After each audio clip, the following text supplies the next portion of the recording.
आप मुझे बताइए ना, जनता दल यूनाइटेड का भविष्य क्या है?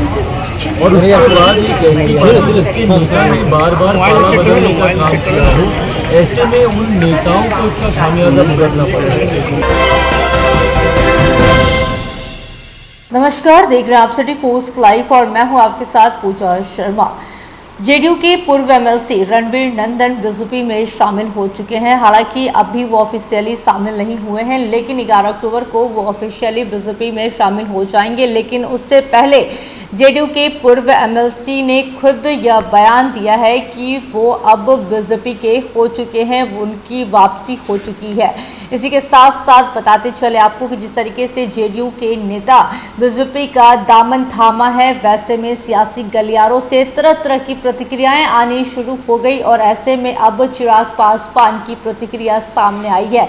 बताते चले आपको कि लोक जनशक्ति पार्टी रामविलास के राष्ट्रीय अध्यक्ष चिराग पासवान ने मुख्यमंत्री नीतीश कुमार पर निशाना साधा और कहा कि जेडीयू पार्टी बचने वाली नहीं है। हम तो शुरू से कह रहे हैं कि जेडीयू पार्टी टूटेगी और अब धीरे धीरे टूट रही है। जिस तरीके से जेडीयू के राष्ट्रीय अध्यक्ष का रवैया है, वैसे में पार्टी अब बचने वाली नहीं है, कहते हुए नजर आए चिराग पासवान। इसी के साथ साथ उन्होंने यह भी कहा कि हमने बहुत पहले ही कहा था कि जेडीयू के कई नेता कार्यकर्ता और सांसद विधायक हमारे संपर्क में हैं, कुछ एनडीए के संपर्क में हैं।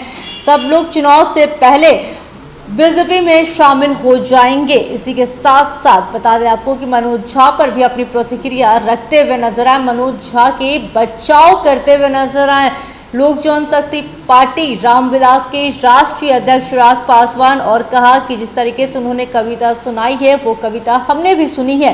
किसी एक व्यक्ति पर टीका टिप्पणी उन्होंने नहीं की है। इसी के साथ क्या कुछ कहते हुए नजर आ रहे हैं लोक जनशक्ति पार्टी रामविलास के राष्ट्रीय अध्यक्ष चिराग पासवान, छोड़े जाते हैं आपको उनके बातों के साथ। देखिए, हमको नहीं पता कि कौन कहाँ से सेट करना चाह रहे हैं, बट ये बात हकीकत है कि जनता दल यूनाइटेड में सब कुछ ठीक नहीं चल रहा। तो ये बात हम आज से नहीं, लंबे समय से क्योंकि जेडीयू के कई नेता, कई सांसद, कई विधायक हम लोगों के ही संपर्क में, और जिस तरीके से मुख्यमंत्री के नेतृत्व में एक अविश्वास जनता दल यूनाइटेड के भीतर ही उत्पन्न होता जा और उनके राष्ट्रीय अध्यक्ष ललन जी को लेकर जिस तरीके से उन्हीं के नेताओं में एक असंतोष की भावना, धीरे धीरे ये सतह पर चीज़ें अभी हम लोग तो भाई लंबे समय से जानते हैं और हम लोग को बोल भी रहे हैं बहुत।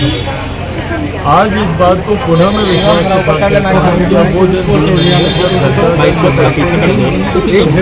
मिले। देखिए, कोई भी पार्टी का अस्तित्व तभी रहता है जब उस पार्टी का भविष्य नेताओं को सामने दिखाई देता है। आप मुझे बताइए ना, जनता दल यूनाइटेड का भविष्य क्या है? और उसके बाद एक ऐसी पार्टी जिसके नेता ने बार बार पाला बदलने का काम किया हो, ऐसे में उन नेताओं को इसका खामियाजा भुगतना पड़ेगा। भाई मेरे मुख्यमंत्री तो चुनाव लड़ते हैं, वो तो जनता के बीच जाते हैं, और अगर जनता के बीच वो जाते भी हैं तो पूरी बैरिकेडिंग के साथ जाएंगे। जनता उनसे मिल नहीं सकती, लोग उनसे बात नहीं कर सकते, पर उसके बावजूद कई जगह उनका विरोध हुआ। कुछ दिन पहले मुख्यमंत्री हमारी ही लोकसभा में गए, एक पुल गिर गया था वहाँ पे, जिस तरीके से वहाँ पर मुख्यमंत्री और उनके साथ गए हुए कई मंत्रियों का वहाँ पे विरोध है।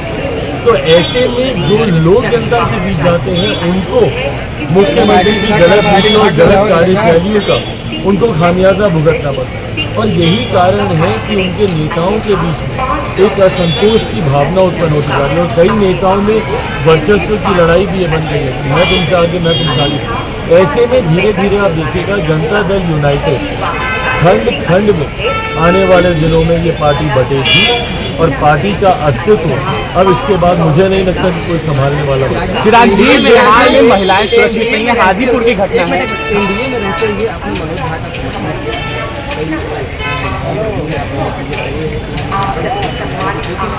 भाई मैं ना किसी का समर्थन कर रहा हूँ, और बल्कि जिस पार्टी से वो आते हैं वो जातियों की पार्टी करने के लिए वो मानी ही गई है।